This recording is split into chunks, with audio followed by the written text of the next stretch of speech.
Something else we have in common, flying on the airlines and listening to the airlines announcements and trying to pretend to ourselves that the language they're using is really English. Doesn't seem like it to me. Whole thing starts when you get to the gate. First announcement. We would like to begin the boarding process. Extra word, process. Not necessary. Boarding is enough. We'd like to begin the boarding. Simple, tells the story. People add extra words when they want things to sound more important than they really are. Boarding process sounds important. It isn't. It's just a bunch of people getting on an airplane. People like to sound important. Weathermen on television talk about shower activity. Sounds more important than showers. I even heard one guy on CNN talk about a rain event. I swear to God. He said, Louisiana's expecting a rain event. I thought, holy shit, I hope I can get tickets to that. Anyway, as part of this pre-boarding, they say, we would like to pre-board those passengers traveling with small children. Well, what about those passengers traveling with large children? Suppose you have a 2-year-old with a pituitary disorder. You know, a 6-foot infant with an oversized head. Kind of kid you see in the National Enquirer all the time. Actually, with a kid like that, I think you're better off checking him right in with your luggage at the curb, don't you? Well, they like it under there. It's dark. They're used to that. About this time, someone is telling you to get on the plane. Get on the plane, get on the plane. I say, fuck you, I'm getting in the plane. In the plane. Let Evel Knievel get on the plane. I'll be in here with you folks in uniform. There seems to be less wind in here. They might tell you you're on a non-stop flight. Well, I don't think I care for that. No, I insist that my flights stop. Preferably at an airport. It's those sudden, unscheduled cornfield and housing development stops that seem to interrupt the flow of my day. Here's one they just made up. Near miss. When two planes almost collide, they call it a near miss. It's a near hit.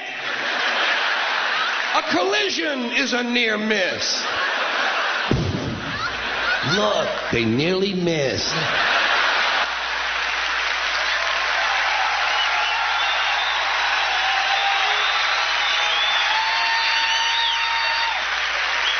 Yes, but not quite. They might tell you your flight has been delayed because of a change of equipment. Broken plane. Tell me to put my seat back forward. Well, I don't bend that way. If I could put my seat back forward, I'd be in porno movies. This is Captain Harold Quimby. He has been a commercial airline pilot for 28 years. He is before a board of inquiry who will decide in the next few minutes whether or not he is still fit to continue as a pilot. That is why this man is a man under pressure. All right, this hearing will now come to order. Now you realize, Captain Quimby, that the purpose of this hearing is to determine whether you will be allowed to continue flying. Our decision, of course, will be final. Is that understood, Quimby? Yes, sir. Yes, sir. How did you get into this business, Quimby? Well, I just love to make model airplanes. I suppose that was the first thing I did. I just loved to make them, and like any normal child, and I got excited. I read a lot of aeronautical magazines. And relax, Quimby. Sorry. All right, you're flying. I'm trying to. It's not easy, sir. I mean, this is the first time in my life I've ever been called up one of these darn things. How long have you been flying? 41 years. How old are you? 41 years.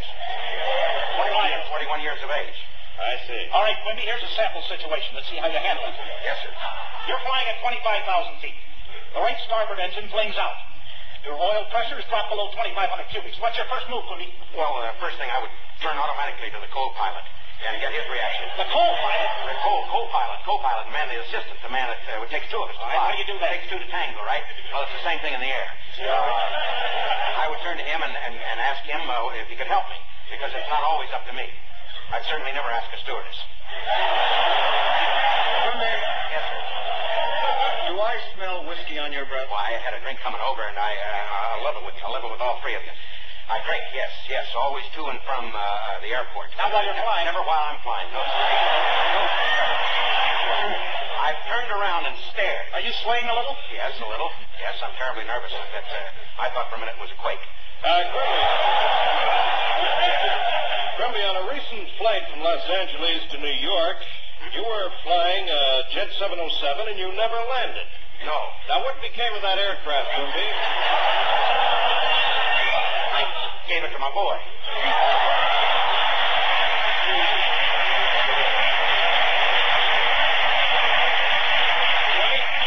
Can you take your hat off a moment? Yes, sir. You dye your hair?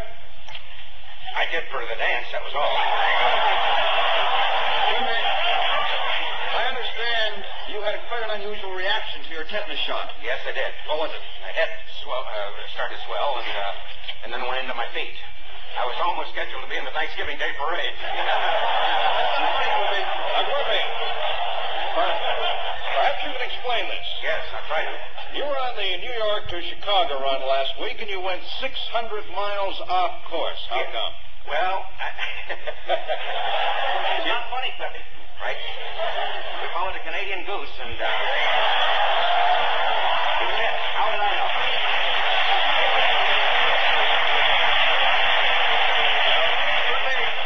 I understand you've got quite a taste for liquor. Let's just make sure and place a glass of whiskey and gin in front of you.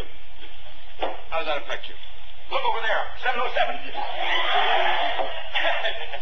I was kidding. What happened to the whiskey? I don't know. Maybe somebody. I was kidding. It was just a thing. Did you drink it, Yes, Clippy? I did. I didn't try to do it. I'm not flying now. All right, I'm not flying now. Give me a phone, will you? What are you guys? What is this? Some kind of communist trial or something? I'm just a normal American pilot. How old are you? Huh? How old are you? 51. How old? 38.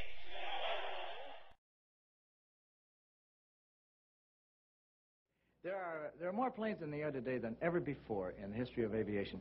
And our airports are overcrowded, and it's just about impossible to control all of that air traffic. I don't know if you've ever been in an airport control tower, but at every busy airport there's one guy, and his job is to keep track of everything. And he is called the traffic control officer. He has a radar screen in front of him, and he wears a headset like this.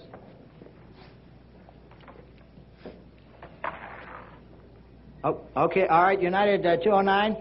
Yeah, we have radar contact. You're looking very good. Pan American 715. You haven't seen United 209 up there anywhere, have you? It's a big plane. It's one of those four-engine jobs. It's got United on the side. You can't miss it. Well, if you see him, would you tell him to call in? Yeah. 715, we're pretty jammed up here. I'm going to have to put you in the holding pattern. How's your visibility? Yeah, look off to your left about 3 miles over San Bernardino. Yeah, do you see all the planes? Yeah, just take a place anywhere there you can find some. We'll call you back as soon as we have an opening. No, don't call us. We'll call you. Okay, you guys on the ground, who wants to go up? Wait a minute, not all at once, guys. Which one of you guys has ever been up before? Which one of the two of you has an open runway in front of him? Braniff 26.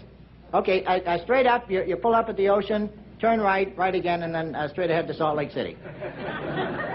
No, you can't miss it. It's got a big tabernacle. 715, I got to have an unidentified blip here.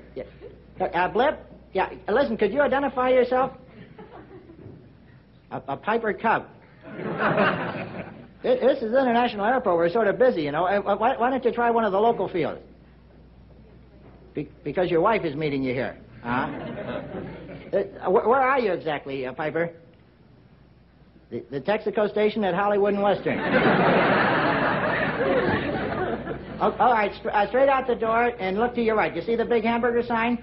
Yeah, take off over that. Now, you can't miss us. We're the first international airport on your right. Yeah, we'll leave the lights on. Don't worry. Miami 209. Yeah, you're a little off course. Could you speak a little slower? Who is this, anyway?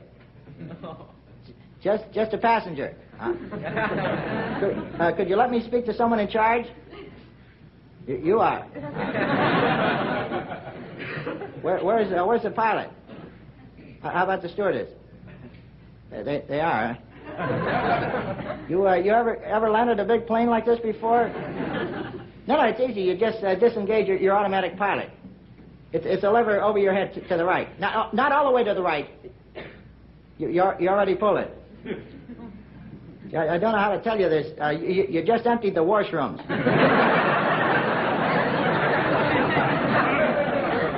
Piper, could you hold on? I have an emergency call. Yeah, Pan Am, what is it? Yeah, that was 209 from Miami. He's a new boy. It won't happen again, I guarantee it.